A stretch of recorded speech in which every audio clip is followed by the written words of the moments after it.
Salam, hörmətli iştirakçılarımız. Sizi burada öz tədbirimizdə görməkdən, sizi salamlamaqdan çox məmnunam.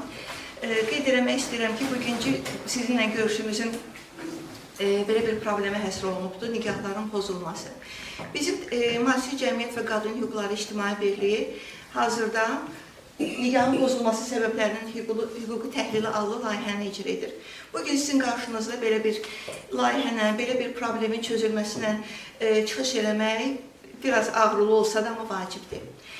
Hər birimiz həm kütləvi informasiya vasitələrindən, həm həyatda qarşılaşdığımız, ünsiyyətdə olduğumuz, cəmiyyətin iştirakçısı olan vətəndaşlardan aldığımız məlumatdan görürük ki, həqiqətən ölkəmizdə nikahların pozulması halları çoxdur. Son statistikalar təsdiq edir ki, 3 nikahdan biri pozulur. Təsəvvür edin, biz özümüz bir qeyri-hökumət təşkilatı olaraq, vətəndaş cəmiyyətinin bir qolu olaraq bu problemin çözülməsi haqqında layihə təklif edəndə bir çox araşdırmalar və sorğular keçirdik. Səbəbini bizim öncə qanunverici bazamız haqqında, qüvvədə olan qanunlar haqqında sizə məlumat vermək istəyirəm. Əlbəttə ki, bir çoxunuz vaxtda məlumatdınız, amma bizim hər birimizin müxtəlif hüquqlarımız haqqında, azadlıqlarımız və haqlarımız haqqında bilmək kimi bir mükəlləfiyyətimiz də yoxdur. Bizim ölkəmiz, bizim ana qanunumuzda, konstitusiyamızda qeyd olunduğu kimi demokratik, unitar bir respublikadır. Biz hər birimiz bilməliyik ki, konstitusiyamız bizim ana qanunumuzdur. Qeyd olunur ki, bizim qeyd etdiyimiz kimi konstitusiyamızdakı dövlətin dayağı həm də ailədir. Əgər dayaq möhkəm olmazsa, silkələnərsə, əlbəttə ki, bu cəmiyyətdə böyük negativ halların yaranmasına səbəb ola bilər. Bu baxımdan ailənin də möhkəmliyi eyni zamanda təhsilin möhkəmliyindən gəlib keçir. Bizim müraciət edən bəzi xanımlar olur ki, bizim sual verəndə ki, hansı səbəbdən sizin ailə münasibətləriniz bu dərəcədə korlandı, bildirir ki, maddi çətinliklərlə bağlı bizim problem yaşamışıq. Olur ki, biz özümüz imkanlarımız daxilində həmin xanımın işə düzəlməsinə bağlı da cəhdlər edirik. Amma sual verəndə ki, sizin bir ixtisasınız, peşəniz, sənətiniz varmı? Həmin xanım yox deyəndə əlbəttə ki, təsəvvür edin. Bəzi hallarda bakalavr təhsil almış, müxtəlif, məsələn, magistr təhsili almış insanların belə işə düzəlməsinə bağlı problemlər yaşana bilir, gözləmə mövqeyində olanlar olur. Amma heç bir təhsili, peşəsi, sənəti olmayan bir xanımın və ya kişi də ola bilər, bu, mən ayrı seçkilik salmıram. Təbii ki, bizim ölkəmizdə gender bərabərliyi haqqında da qanun var. Belə insanların işlə təminatı, maddi cəhətdən, iqtisadi asıllıqdan əmək bazarına daxil olması müəyyən çətinliklərlə davam edir. Bu baxımdan qeyd edirəm öz çıxışlarımda ki, bizim hər birimizin ali diplom alıb, ali təhsil kimi bir diplom sahibi olmaq kimi bir öhdəliyimiz yoxdur. Bəs peşə təhsili nə üçündür, sənətlər nə üçündür? İnanın, bəziləri müraciət edirlər ki, ali təhsil almışam, pedaqoqa mənə Şirvana yollayıblar pedaqoji fəaliyyətimi orada göstərmək üçün. Amma digər gör ki, buradan da məsələn tutaq ki, ailəsi Bakıda yaşayıb Şirvana və ya digər rayona getmək, məsələn, mənim öz yaxın qohum Salyana gedib gəlir, gənc bir anadır. Çətinlik törədir. O baxımdan deyir ki, elə bir sənətə sahib olardım, evimin içində bərbərlikdir və ya ayıb bir şey deyil, axı, nə olar ki, burada bir qəbahət bir şeydir, yoxdur. Bir insan ləyaqətlə duruzu qazanırsa, o alqışa layiqdir.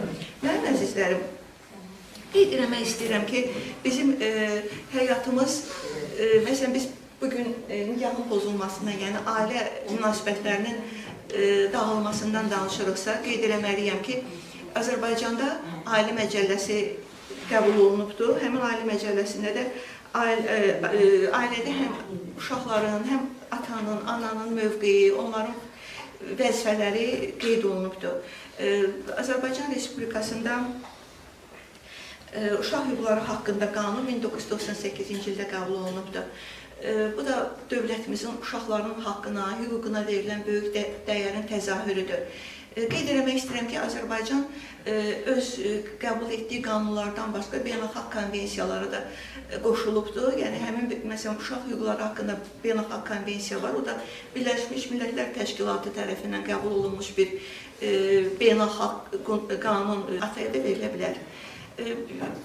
Deməli, övlad öz isti ocağından, öz məktəbli, necə deyim, stolundan ayrı düşür, özünün uyğunlaşdığı, böyüyüb başa çatdığı bir mühitdən uzaqlaşır. Nə üçün uzaqlaşır? Bir məsələ, indi bu məsələ aydınlıq gətirim. Çünki ananın situasiyasına baxdıqda, əgər ana, ailə quran bir qadın, öz qaynatası və qaynatasının sahibkar olduğu mənzildə gəlib də gəlin olaraq yaşamağa, ailə izdivacını davam etdirməyə başlayıbsa, nikah pozulduqdan sonra onun həmin mənzilə sahibkarlıq hüququ tanınmır. Onun yalnız orada yaşamaq hüququ məhkəmə qərarına tənzimlənir. Yəni, orada artıq sahibkar ki, bu ev mənimdir, burada sən qala bilərsən, bu otağa keçmə kimi iddiaları qəbul olunmur, orada yalnız yaşaya bilər. Təsəvvür edin ki, bir ailədə əgər ailə qurubsa, digər qadından nigaha giribsə, əgər rəsmi boşanma varsa, onun hər iki tərəfin nigaha girmək ixtiyarları yaranır və bu da adi bir, sivil şəkildə baxsaq, adi bir haldır. Necə ola bilər ki, həmin xanım artıq orada yaşamaq imkanları sıfırlanır. Ona görə deyirəm ki, artıq uşaq da anaya verilibsə, ana mənzildə qalmırsa, o evdə yaşamırsa, ananla birlikdə uşaq da başqa bir mühitdə yaşamalı olur. Hansı mühitdə? Əgər ananın, ata-anasının mənzili varsa, ora sığına bilir deyirəm. Çünki artıq orada məncə elə də bir komfort olmur ki, normal bir, hər tərəfli təminatlı bir həyatı davam etdirə bilsinlər. Əgər həmin, yəni, qadının valideynlərinin mənzilində də imkan yoxdursa, təsəvvür edin. Evində, neşiylə ayrı düşmüş, uşaqlarla birlikdə, ocağından uzaqlaşdırılmış bir ana necə çətin situasiyadan qarşılaşır. İndi bir baxaq ki, əgər bu ananın təhsili yoxdursa, yəni işi yoxdursa daha doğrusu, yəni təhsil yoxdursa işə düzəlmə imkanları da çox azalır. Əgər belə situasiya yaranıbsa, o zaman ananın vəziyyəti həqiqətən çox acınacaqlı olur. Uşağın geyimi var, keçimi var, qidası var, tibbi xidməti var, məktəbi var və bunlar yəni böyük maddiyyat tələb edən işlərdir, düzdür. Azərbaycanın qüvvədə olan qanunvericiliyə əsasən uşaqlar alimentlə təmin olunurlar. Bu fərq etməz. Əgər uşaq atada qalarsa, ana aliment ödəməli olur, əks təqdirdə. Əksər hallarda anada qalır və anaya aliment ödənilməlidir. Amma ödənilirmi? Bizə müraciət edən qadınların böyük əksəriyyəti ilə alimentin verilməməsindən şikayətlənirlər. 2025-ci ilin yanvarına qədər bir uşaq üçün minimum aliment məbləği 235 manat idi. 2025-ci ilin yanvarından isə bu məbləğ artırılıbdır, bəli, 246 manat olubdur. Hesab edirəm ki, bu məbləğ də qənaətbəxş deyil. Yəni, bir uşağın dolanması üçün, qidalanması üçün, yaşaması üçün inanın belə bir bahalıqda, yəni onu təmin etmək qədərincə ana üçün çətin olur. Əziz iştirakçılarımız, İndi biraz da bizdə dedim, bayaq qeyd elədim ki, gender bərabərliyi haqqında qanun var. Kişinin də situasiyasına baxaq. Yəni, bu ata da, yəni artıq o ailəli adamdırsa, biz onu ata adlandıraq belə. Ata da öz evindən, eşindən, o da uzaq düşür, balalarından ayrı. Zorakılığa məruz qalan qadınların haqqı ilə bağlı çox mübarizə apardı ki, belə bir qanun qəbul olunsun. Mən baxın və daxil işlər nazirində işləmişəm, mənim bir paqa yoldaşım Bağır-Bağırov, İctimai Təhlükəsizlik Baş İdarəsinin rəisi. Həmin hörmətli cənab qoltuğunda bir qovluqla gəldi və bildirdi ki, baxın, görün, zəif tərəf dediyimiz qadınlar tərəfindən nə qədər kişi xəsarət alıb. Xanım tərəfindən, qaynanası tərəfindən, baldızı tərəfindən döyülən kişilər var. Yəni, biz belə baxmayaq ki, yalnız zorakılığa məruz qalan qadınlardır. Əgər ayrı seçkili yetməyək, yəni kişilər də bizim atamızdır, qardaşımızdır, ömür gün yoldaşımızdır, oğlumuzdur. Yəni onların da haqqına girmək hər bir insan fərdiyyətdir. Onun özünə məxsus fərdi xüsusiyyətləri olduğu baxımından mən yenə də deyirəm ki, biz yalnız qadın və uşaq hüquqlarından deyil, ümumiyyətlə vətəndaş hüquqlarından danışaq ki, nikahın pozulması səbəblərində kimin daha çox məsuliyyət daşıdığı da böyük sual altındadır. Hörmətli iştirakçılarımız, adətən bizə boşanmayla bağlı, nikahın pozulmasıyla bağlı müraciət edən xanımlara adətən sual verirəm ki, bəs səbəb nədir? Hansı səbəbdən siz ailənin dağılmasına artıq qərar vermişsiniz? Böyük əksəriyyət bildirir ki, xasiyyətimiz tutmur.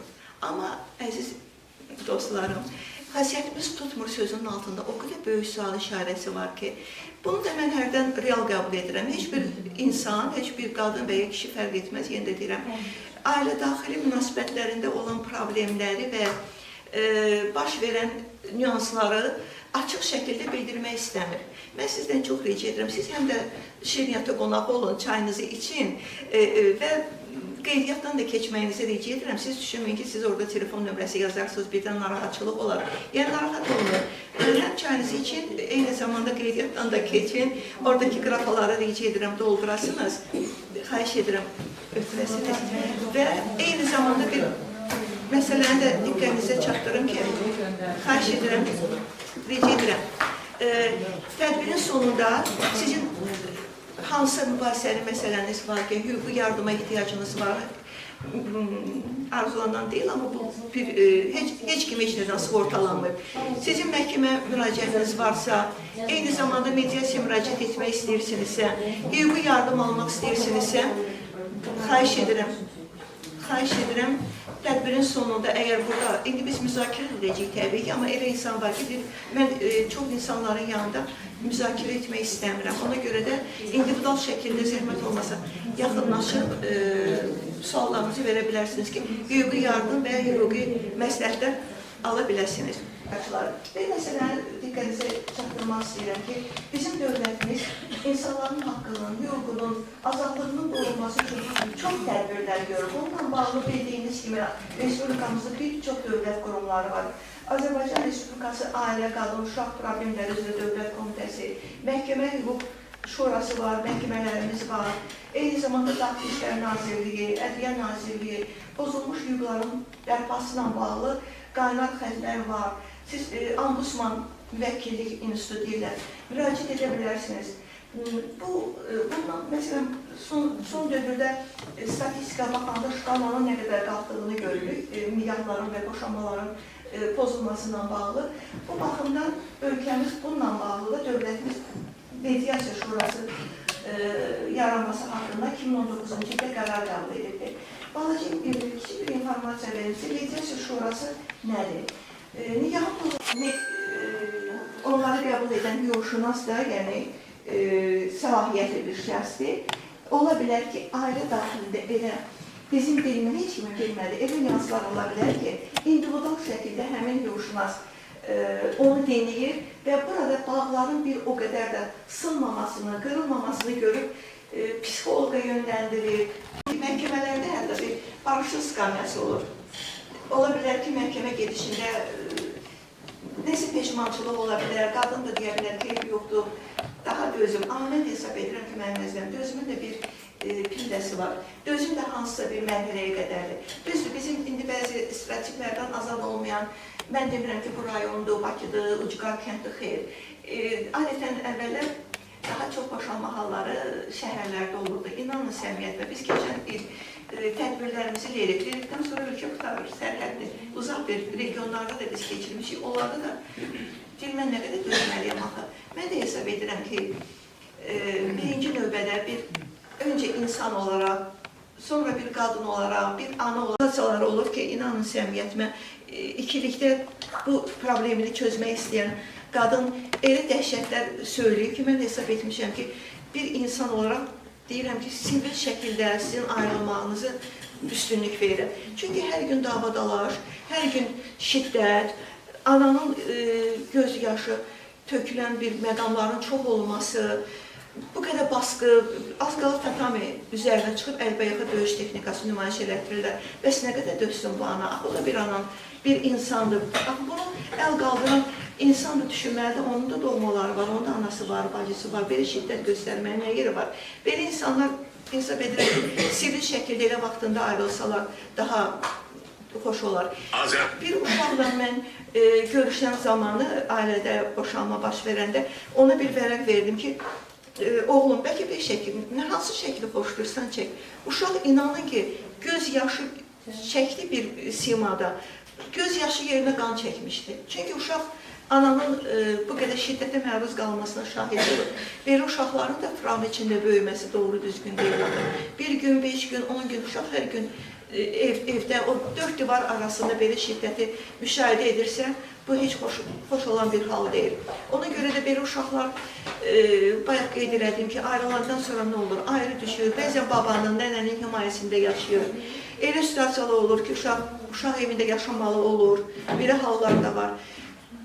Mən demirəm, çünki uşaq evlərində dövlətin himayəsində olan uşaqlar üçün bir məskəndir, bir yurt yeridir, necə deyərlər, yaşayış yeridir.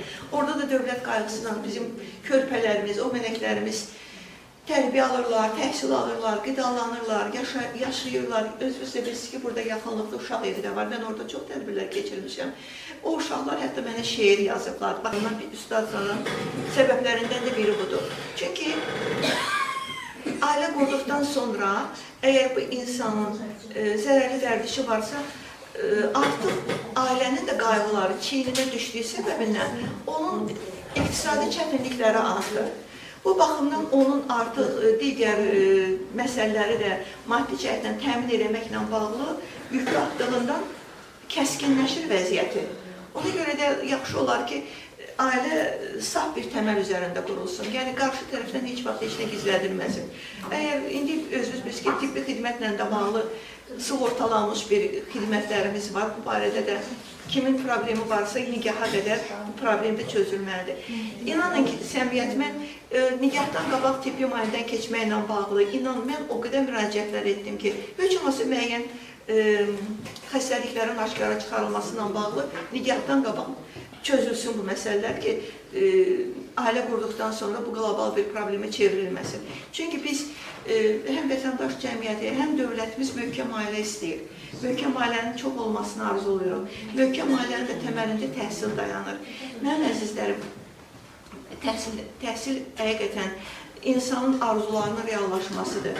Əgər bir təhsil yoxdursa, arzular yarımçıq qalır. Bax, inanın səmiyyətimə. Heç olmasa demirəm, nə gözəl ki, biz balalarımıza peşə təhsilinlə təmin edək, bir sənəd verək, onların inkişafı üçün, yenə deyirəm, əmək bürjasına qoşulması üçün, özlərinin bir iqtisadi asıllıqdan azad olması üçün, eyni zamanda ailənin daha yaxşı yaşaması üçün bir töhfələr olsun. Mən sizin də fikirlərinizi almaq istəyirəm, mənim əzizlərim. Siz necə düşünürsünüz? Sizin bəlkə özünüzün təbii ki, fərqli düşüncələriniz var, böyük hörmətlə, ehtiramla sizi dinləmək çox xoş olardı.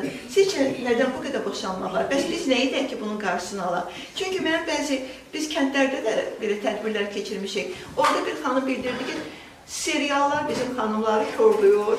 Mən dedim ki, audiovizual şura vardı Azərbaycanda, yəni bununla bağlı bizim müraciətimiz olacaq ki, bir çox xanımlar bəzi televiziya verilişlərindən narazıdırlar. Amma səbəblər çoxdur, onları mən sizin də fikirlərinizi alıb, yəni digər tədbirdə iştirak edənlərin təkrarlamaq istəmirəm sizin üçün. Sizin özünüzün fərqli düşüncələrinizi və fərqli təkliflərinizi də eşitmək çox şad olardı. Kimi dinləyək?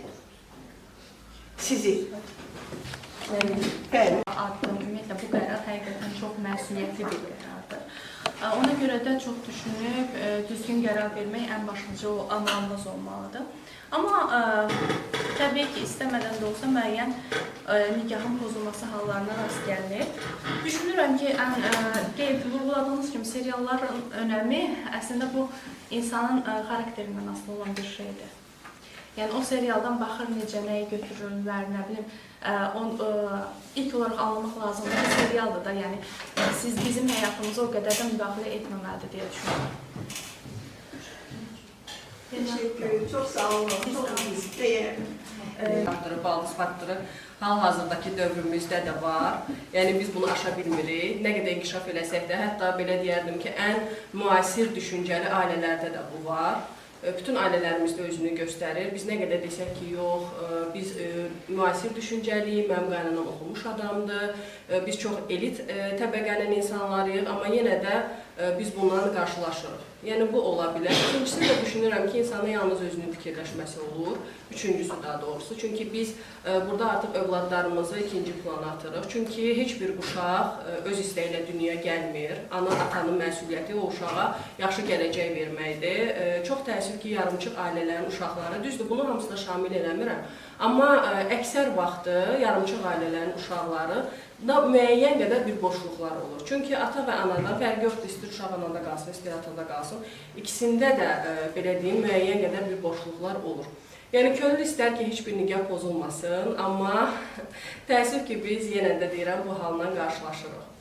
Bilmirəm qadınlardadır günah, bilmirəm kişilərdədir. Bunu tam olaraq statistikasından sözün düzü məlumatım yoxdur, ona görə tam açıq şəkildə deyə bilməyəcəm.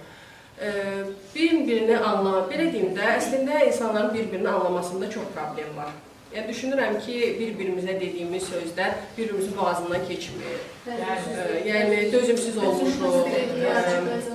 Bəli, indi deyirsiniz ki, məsələn, qadınların seriala baxması, qadınların asudə vaxtını, yəqin ki, belə deyim də, istirahət vaxtı onunla olur. Ya sən gedib çöldə, haradasa, hər şeydə tək cəmiyyətdə qadınların üstünə atmaq olmaz. Yeri gələndə gender bərabərliyindən danışırıq. İndiki zamanda qadınların üstə daha çox yük düşür. Burada əksəriyyətimiz qadınlardır. Gedirik, işləyirik, gəlirik, həm belə deyim, məişət problemlərlə məşğul oluruq. Yeri gələndə hər hansı cəmiyyətin vacib bir işləri ilə məşğul oluruq. Təhsildə, indi artıq qadınlar demək olar ki, cəmiyyətdə hər yerdə var. Hər yerdə, istənilən iş sahələrində artıq var. Və eyni zamanda elə ailələrimiz var ki, burada qadınlar bizi təsdiqləyər. Kişi ilə bərabər vaxta gedib, bərabər vaxta gəlirlər. Amma evə gələn kimi kişi oturur televizorun qarşısında, amma qadın məcburdur, tez yemək eləsin, paltar eləsin. Düzdür, gedlər bərabərlə danışırlar, amma heç kişilər bizdə o bərabərliyə, belə deyim, razı olmurlar. Eyni şəkildə işləri bölüşmürlər. Yenə də deyirəm, mən hər şeyi burada feminist kimi çıxış eləmək istəmirəm. Sanki kişiləri pisləyib qadınların tərəfini saxlayıramış kimi görsənməsin. Amma yəni bizim bəli, əksəriyyət cəmiyyətimiz bu formadadır. Düzdür, istisnalar həmişə var. Ailəsinə belə deyim, uyğunlaşmayan qadınlar da var.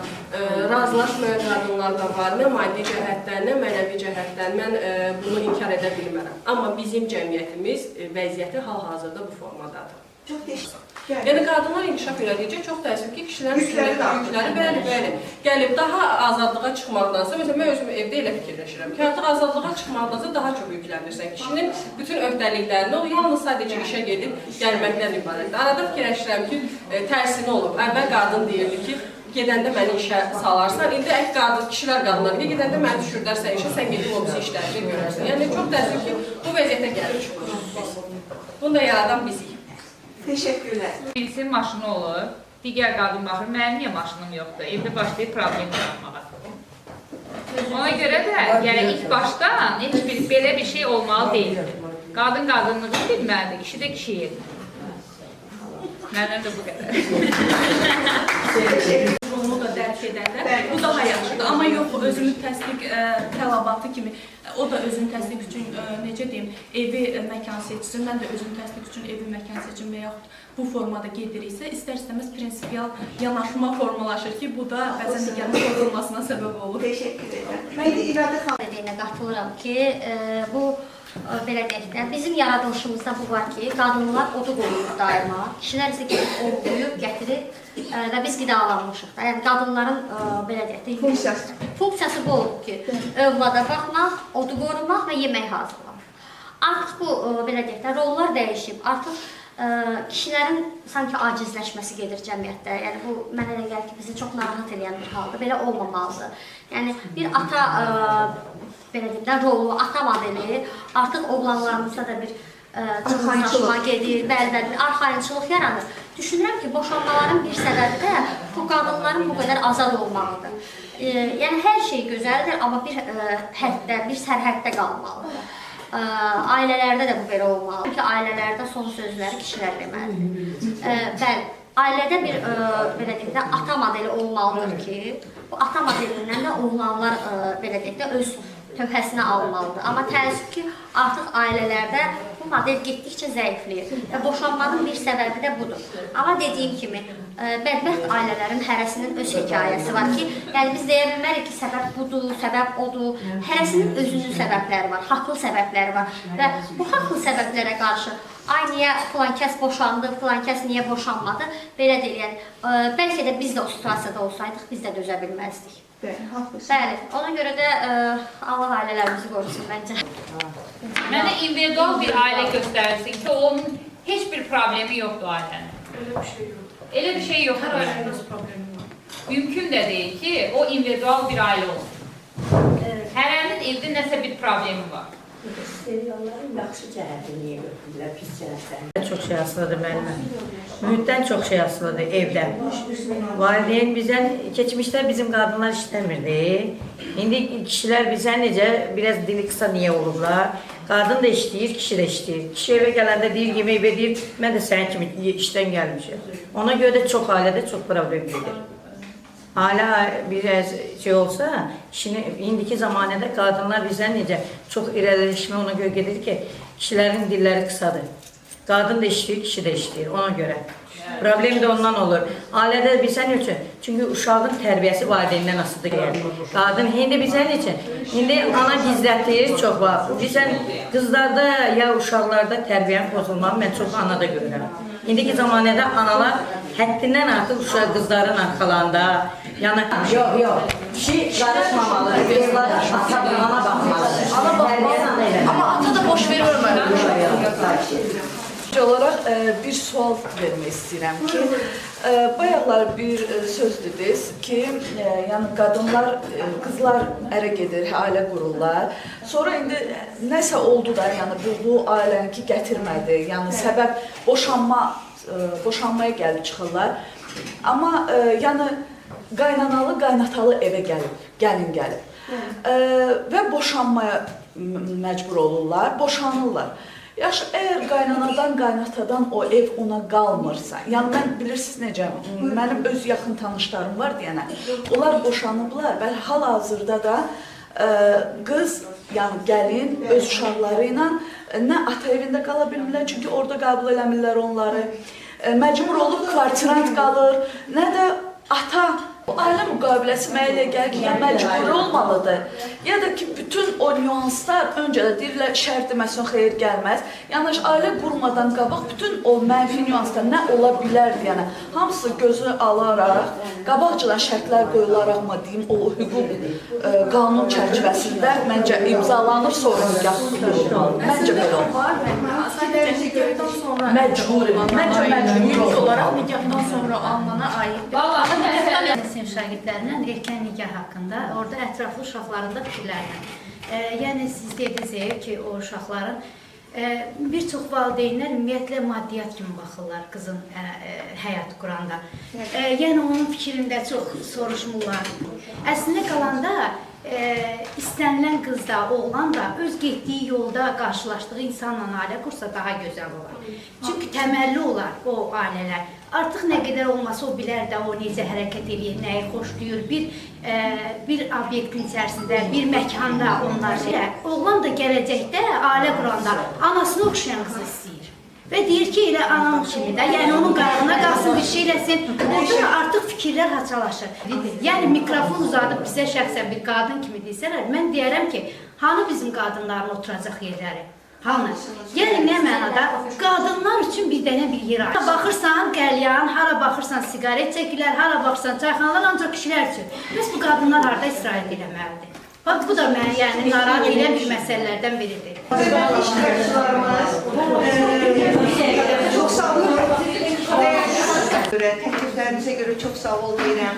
Mən də öz adımdan bizim donorumuz olan Azərbaycan Respublikası qeyri-hökumət təşkilatlarına, Dövlət Dəstəyi Agentliyinə və öz təşkilatımız adından, öz adımdan təşəkkür edirəm ki, sizinlə görüşmək, sizinlə təmasda olmaq, sizin üçün bir canlı mikrofon kimi içinizdən keçənləri bizə demək, biz də əlbəttə sizdən aldığımız informasiyaları, sizdən aldığımız təklifləri, təşəbbüsləri dövlət orqanları fərdi şəkildə sualı varsa, bizim işçi qrupumuz, bizim qrupumuzda hüquqşünaslar var, vəkillər var, hansı probleminiz varsa, çözülməsinə ehtiyac varsa, dövlət qurumlarına, Mediasiya Şurasına, məhkəmə qarşısına iqdar qaldırmaqla bağlı müraciət edirsiniz və sizin böyük məmnuniyyətlə qulluğunuzdayıq, xidmətinizdəyik.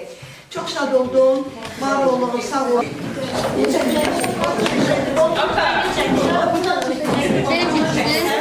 Buranı mən şimdi çəkdim.